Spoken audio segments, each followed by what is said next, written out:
Jin Yong, or Louis Cha, the man who essentially invented modern Chinese wuxia fiction. Between 1955 and 1972, he wrote 15 novels, and for the past 70 years, the film and TV industry has been obsessed, absolutely obsessed, with adapting them. We're talking over 100 adaptations. Hong Kong, Taiwan, Singapore, Mainland China, everyone wanted a piece. Today we're ranking all 15 Jin Yong novels. Let's go. Ranking number 15. White Horse Neighs in the Western Wind. 1 TV serial adaptations. 0 films. In 1982, Taiwan TV produced a 24-episodes television series, The Return of Swords Lady Riding West on White Horse, based on the novel, starring David Chang. A young Han Chinese girl named Li Wenshu loses her parents in the Gobi Desert and is taken in by a Kazakh community. She falls for a local boy named Supu, but his father forbids it. Cultures clash, hearts break.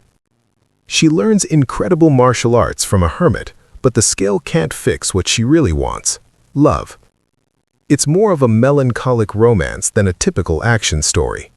Jin Yong himself called it a meditation on the idea that what we chase hardest might not be what we truly need. The Gobi Desert and Kazakh setting is genuinely unusual.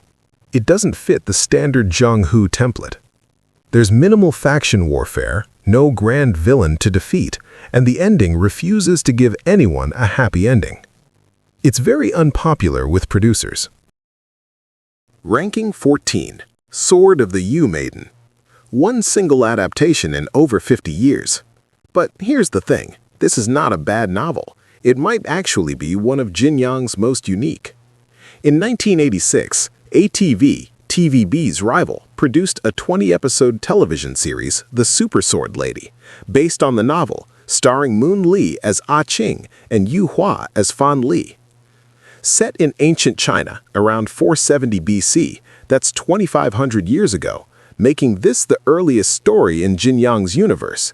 A young shepherdess called Ah Qing develops extraordinary swordsmanship by training against a white gibbon in the mountains. When she's discovered, she's recruited to train the armies of the Kingdom of Yu. It's short, poetic, and ends on a haunting note of unrequited love. Ah Qing falls for Fan Li, who only has eyes for the legendary beauty Shi, one of the 4 most beautiful women of ancient China. Ah Qing is actually the ancestor of the Yue Maiden sword style, a technique used by Han Xiaoying of the 7 Freaks of Jiangnan, one of Guojing's teachers who appears in the Legend of the Condor heroes. So while this is the least adapted work, it's secretly the origin story of one of the most famous moves in the entire Jin Yong universe. Ranking 13. Mandarin Duck Blades. Interesting case here. 3 adaptations, but all of them are films. 2 from Emei film in 1961 and 1 from Shaw Brothers in 1982. Stars Cara Wei. 0 TV serials. Ever. A pair of legendary blades, the Mandarin Duck Blades, rumored to hold the secret to invincibility. Everyone in the martial world wants them. 2 couples stumble into the chaos and must fight their way through. Lighter in tone than most Jin Yong novels, almost comedic. The big twist? The secret engraved on the blades is simply, the merciful are invincible. Not a technique, a philosophy. It's a novella, very short. The comedic, light-hearted tone was perfect for a 90-minute film, but TV producers apparently never saw it as long-form material. Nobody has touched it since 1982. In over 40 years, not a single producer has picked it up. Ranking 12. A Deadly Secret. 1 film and 2 TV serial adaptations, and probably the darkest, most psychologically brutal novel Jin Yong ever wrote. Di Yun is a simple peasant framed for a crime he didn't commit. Thrown in prison, betrayed by the people he trusted most, including his own master and his childhood sweetheart, he slowly discovers that everyone around him is driven by greed, corruption, and self-interest. His journey through betrayal and back is basically the Count of Monte Cristo set in Qing Dynasty China. Jin Yong even acknowledged Dumas as his greatest non-Chinese literary influence. A deadly secret ends with the hero retreating from society entirely, disgusted by humanity. Not exactly primetime entertainment. Producers want heroes who triumph, villains who are punished, and love that rewards patience. Best adaptation? The 2004 Mainland series expanded the novel significantly and dug deep into the theme that everyone, even Di Yun's master, is capable of monstrous betrayal when treasure is on the line. Ranking 11. The Young Flying Fox. 4 adaptations, consisting of 3 films and 1 TV series. A prequel to Fox Volant was Snowy Mountain, telling the origin story of Hu Fei, the young flying fox. Orphaned by conspiracy, trained in secret, chasing revenge and truth across the Qing dynasty frontier. For decades, producers almost always merged this novel's plot into Fox Volant of the Snowy Mountain adaptations, treating the 2 stories as one. It wasn't until recently that Tencent finally gave this novel a standalone adaptation of its own. 3 films, 1980, 1984, and 1993, and 1 TV serial, the 2022 Tencent series Side Story of Fox Volant, the first and only production to adapt this novel purely on its own terms. Praised for its visceral action choreography and a faithful emotional arc for the young Hu Fei. Ranking 10. Ode to Gallantry. 1 film and 4 TV serial adaptations, and one of the most philosophically interesting concepts Jin Yong ever constructed. A homeless beggar boy who calls himself Mongol Dog. He doesn't even know his real name. Through a taste of mistaken identity, he gets pulled into the highest levels of the martial world. The kicker, while every master in the land obsessively tries to decipher a mysterious poem engraved on stone tablets, Mongol Dog, who can't even read, masters the martial arts encoded in it intuitively, just by looking at the shapes. Jin Yong explicitly compared the twin identity plot to Shakespeare's Comedy of Errors. Best adaptation. The 1989 TVB version is considered the most faithful and best paced. The 2017 mainland version by director Zhang Zhizhong was years in development. He reportedly revised the script 5 times in direct consultation with Jin Yong himself. Ranking 9. Sword Stained with Royal Blood. 4 films and 4 TV serials. Set during the fall of the Ming Dynasty, Yuan Chengji, son of a general executed by a treacherous eunuch, seeks revenge while navigating the chaos between the dying Ming, rebel forces, and the rising Qing. The love interest, Ju, or Princess Changping, also known as Princess 9 Difficulties, the daughter of the last emperor of the Ming Dynasty. She reappears in The Deer and the Cauldron as the Buddhist nun, Ju Nun. Best adaptation?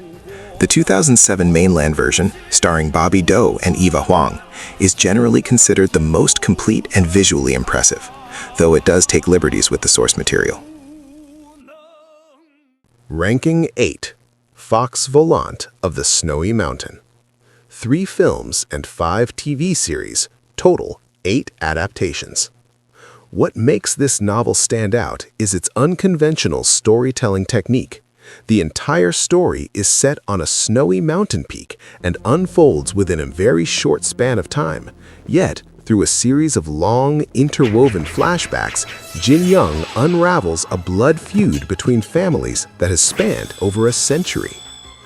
Most TV producers couldn't resist folding in the Young Flying Fox prequel storyline, turning 2 novels into one sprawling production. The result? Nearly every serial version is bigger, longer, and richer than the source novel alone. 5 serials in total: CTV 1978, TVB 1985, TTV Taiwan 1991, TVB 1999, ATV/Saiwan 2006. Best adaptation, the 1999 TVB version. Sharp pacing, a committed cast, and a faithful treatment of the novel's most unusual structural. Ranking 7. Demi-Gods and Semi-Devils. 9 adaptations, 4 films, and 5 TV serials. And honestly, if you know this novel, you might expect it to be higher.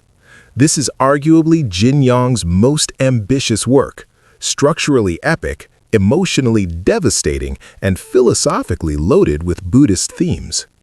3 protagonists, 5 empires, and a web of tragic fate. Chao Feng, a hand hero who discovers he's actually Catan, falls from grace in one of the most heartbreaking arcs in all wuxia fiction.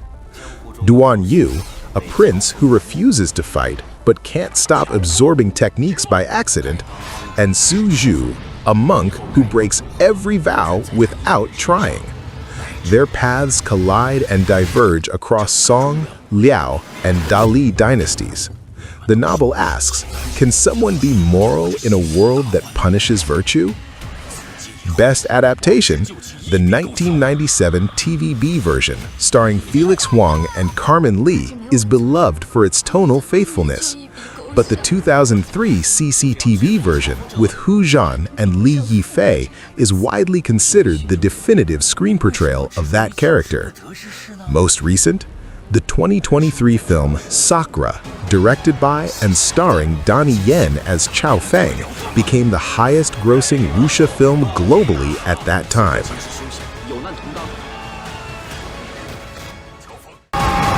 Ranking 6. The Deer and the Cauldron. 5 films and 8 TV series, total 13 adaptations. Jin Yong's final novel, and the most subversive thing he ever wrote.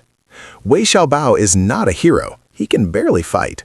He's a street con artist from a brothel. Through shamelessness, luck, and zero moral compass, rises to become the most powerful person in the Qing Empire.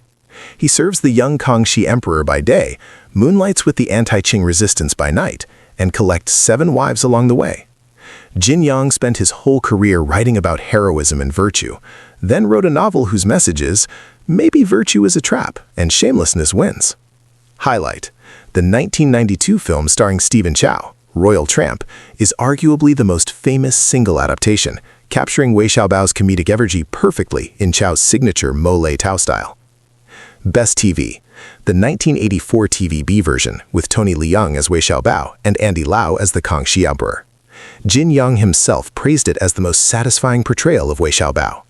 Their chemistry is the reason every version since has been measured against this one. Ranking 5. The Book and the Sword. 6 films and 7 TV series, total 13 adaptations. This is Jin Yong's debut novel, the first thing he ever wrote, published in 1955. The Red Flower Society, a secret brotherhood dedicated to overthrowing Manchu Qing rule and restoring Han Chinese leadership. Their chief, Chen Jialua, discovers a mind-bending secret. The Qianlong Emperor is actually a Han Chinese, switched at birth. Meanwhile, Chen falls into a love triangle with a Uyghur princess and her sister, set against the backdrop of the Qing dynasty's conquest of Xinjiang. History, romance, espionage, and martial arts in one package. Historical note: the 1976 TVB adaptation of Book and the Sword was the very first Jin Yong novel ever adapted for television, anywhere. That makes it a landmark in the history of Chinese TV.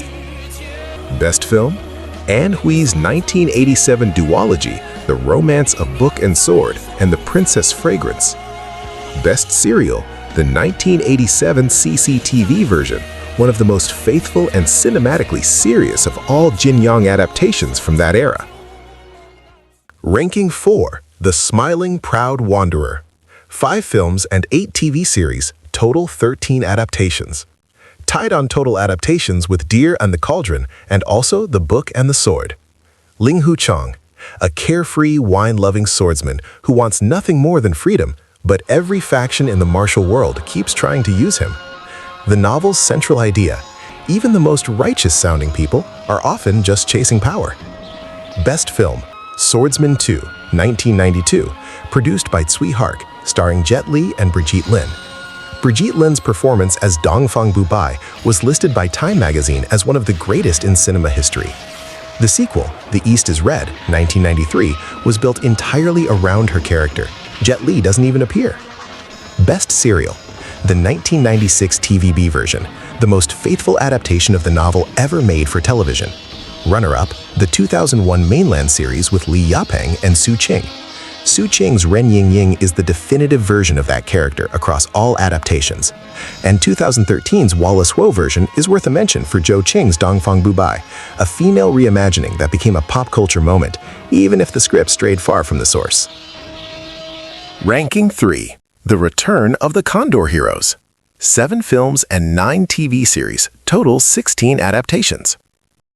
The middle novel of the Condor trilogy, Yang Guo and Xiaolong Nu, one of the most beloved love stories in Chinese popular culture, full stop. Yang Guo, orphaned, rebellious, morally complex, falls in love with his own martial arts teacher, Xiaolong Nu. Their relationship is forbidden on every level.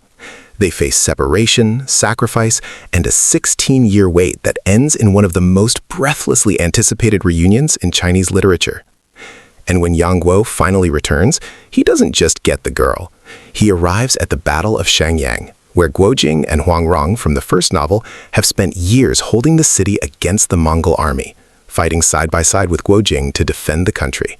The Condor trilogy comes full circle. Most iconic, the 1995 TVB version with Carmen Lee and Louis Koo defined a generation. Crystal Liu's 2006 mainland version was a massive commercial hit. Every 5 years, someone makes a new one, and every time, fans declare it heresy. Ranking 2. The Heaven Sword and Dragon Saber. 10 films and 9 TV series, total 19 adaptations. Why so many?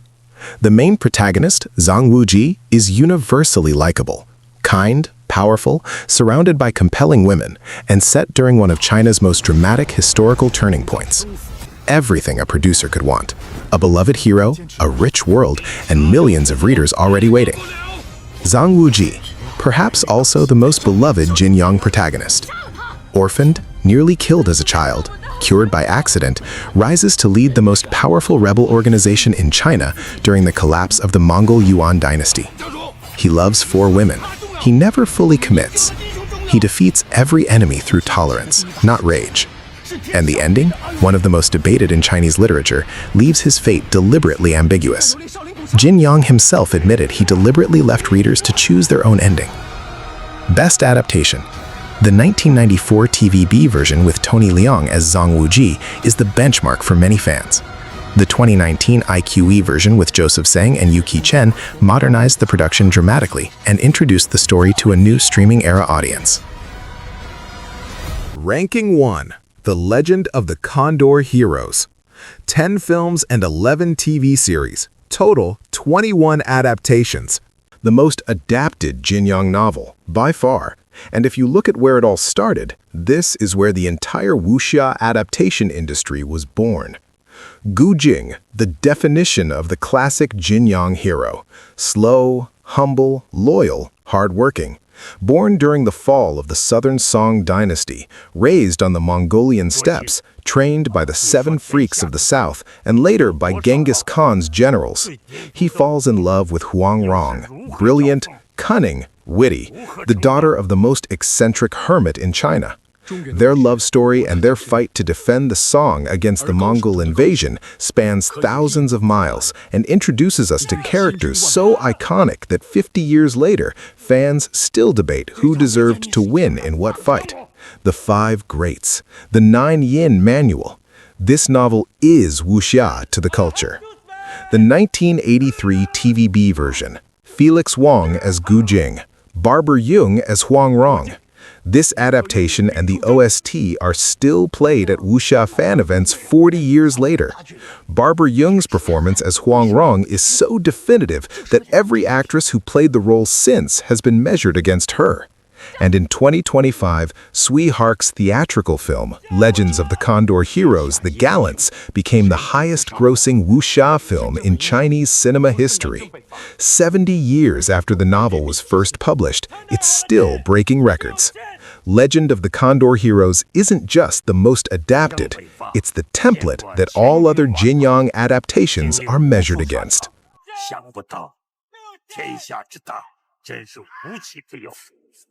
So there it is, 15 novels, from 1 adaptation to 21, from 1958 to 2025.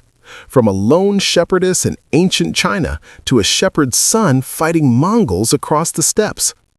The industry has always known what it wants, and apparently what it wants is Guo Jing, Zhang Wuji, and Yang Guo on an infinite loop. And honestly, can you blame them? If you want to go deeper on any of these, individual era breakdowns, best versus worst adaptations, or behind the scenes on how Jin Yong negotiated his rights, let us know in the comments. And if you're new to Jin Yong and don't know where to start with number 1. You'll understand everything else from there. Please do not forget to subscribe and turn on the notification bell. See you next time.